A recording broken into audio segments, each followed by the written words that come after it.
আসসালামু আলাইকুম দর্শক, এই মুহূর্তে আপনাদের সামনে দেখেন বিশাল আকৃতি একটি দাঁড়ার সাপ। রাসেল ভাইপার তো কি বিষাক্ত দেখেন। এই সাপটি যদি এর বিষাক্তর দরকার নেই, এই সাপটি যদি কাউকে তাড়া করে তাহলে মনে করেন যে সে কি গতির ধরে সে নিজেই জানে না। দেখেন সাইজটা দেখেন।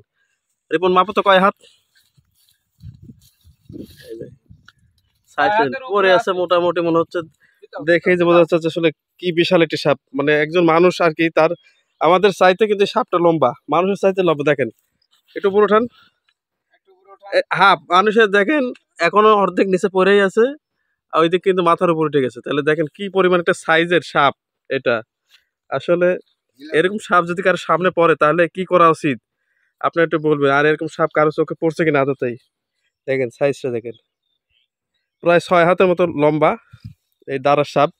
বিলের মাঝখানে আসছিল, এই পুকুর পাড়ে তাকে আজকে সমাহিত করা হবে। মাটি দিয়ে দেন এখন। দেখেন এখন এই সাপটিকে আমরা এই যে বাবা, সাইজটা বিশাল সাইজ। এই রে সর্বনাশ, আল্লাহ, পুরা গর্ত।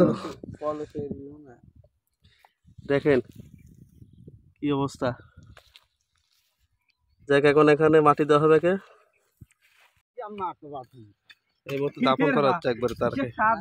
তখন কিন্তু আমি ওই দড়ি গেছি একটু দেখতাম না, অমনি খুশি টুসি খেয়ে আমি তা কোনো ভাব ছিল পুরো মধ্যে লাত মারি আর নেটের উপর উঠতে আসতেছে না।